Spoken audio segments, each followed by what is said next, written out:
So I'd like to read something from my new book to kind of set the tone for what I'd like to speak about. This is from Ordinary Mysticism, and this section is called Your Messy Little Temple. So let's see if any of you relate.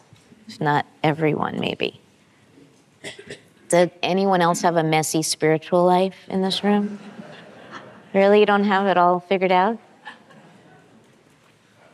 It's such a relief to hear.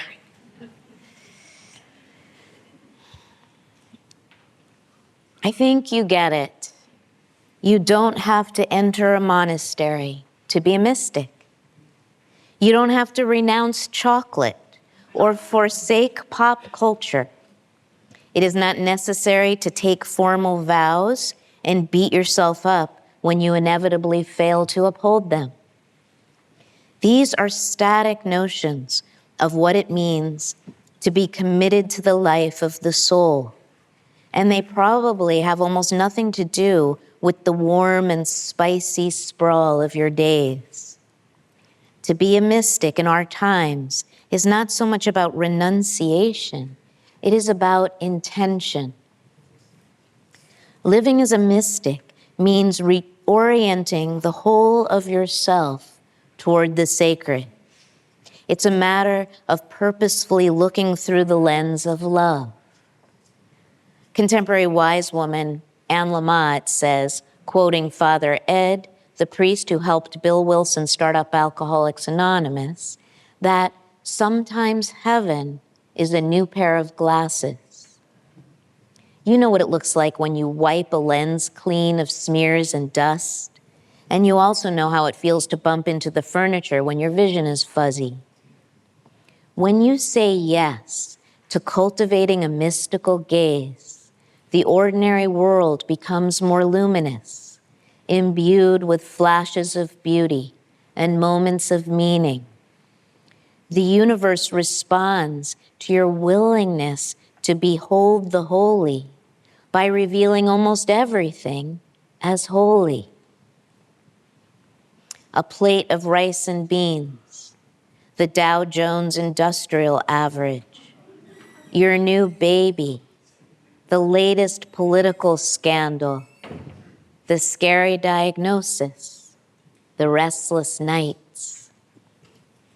You can start right here, in the middle of your messy life, your beautiful, imperfect, perfect life.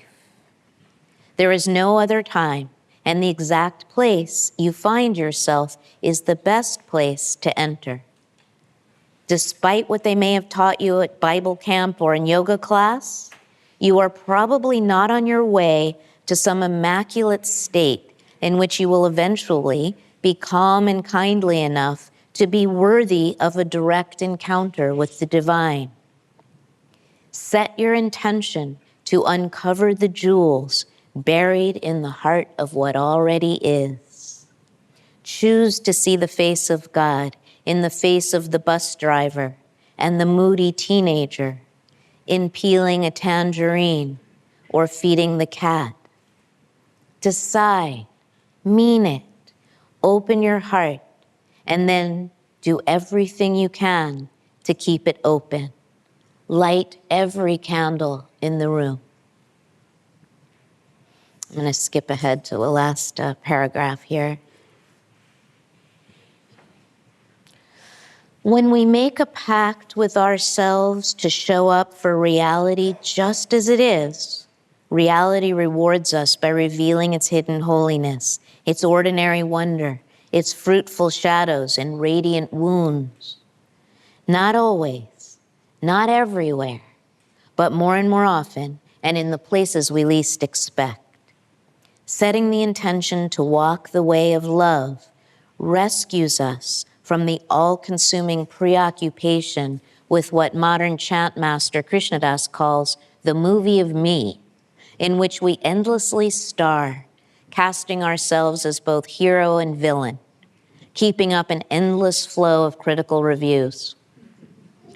Claiming the plot of our regular lives as sacred ground can dispel the clouds of self-absorption and calm the monkey mind that bounces from banana to banana and steady our twitchy nerves. It takes effort to find the gold in what you once discounted. Your own aging skin and ethnic nose, the grouchy grocery store clerk and the slow driver on the one-lane road, a stomach flu on your first day off in ages. But it gets easier. Your wonder muscles grow more robust, and your capacity for appreciation expands. So anyone relate to any of this? Is anyone like, really? What a surprise. My life can be sacred ground? No, okay. And yet it seems like we need to remind each other of these very simple facts. I don't know about you, but I and most of the people in my little spiritual circles kind of came of age in an era of perfectionism, purification, discipline, this sense that we needed to prove ourselves worthy before we could hope to have a direct encounter with the sacred. And that's what mysticism is. It is nothing more than a direct experience of the divine. And maybe the quality or characteristic of that divine intimacy is love. So it's not just a dry, non-dual, felt sense of dissolving or merging into the one, what the medieval mystic, English mystic Julian of Norwich called oneing.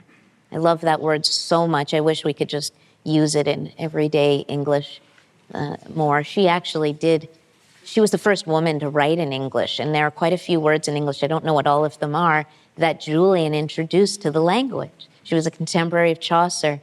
I know Matthew Fox told me that the word enjoy was one of Julian's creations.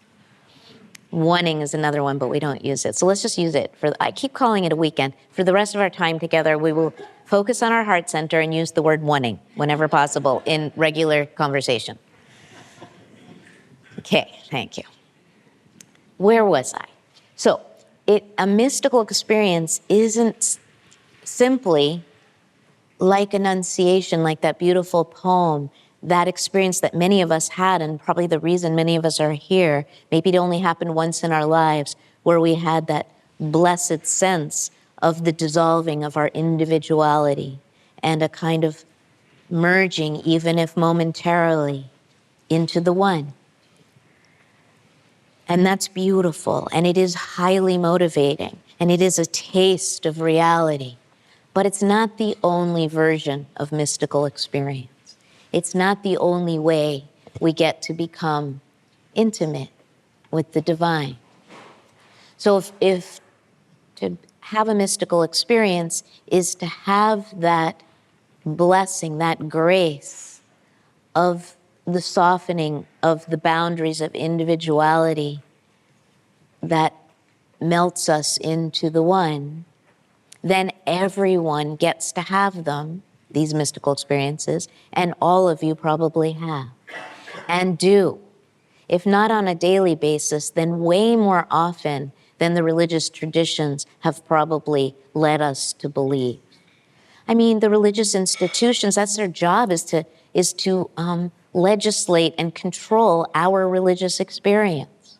But no more. We're taking it back. You are a mystic. It is your birthright to experience your essential unity with the sacred. And it could be happening in this very moment, at least a little taste of it. Here we all are. You're with your beloved community, this pop-up beloved community that we are creating together by virtue of saying yes to this very generous invitation extended by Randy Robertson and the Gladdening Light family. Come here. Come, Rumi said, whoever you are, wanderer, worshiper, lover of leaving. Ours is not a caravan of despair. Even if you have broken your vows, this is still Rumi, 1,000 times, come, come again, come. Calling all mystics, wanderers, worshipers, lovers of leaving. Not only even if you've broken your vows 1,000 times, how about especially if you've broken your vows 1,000 times? You are our people and we want you here with us.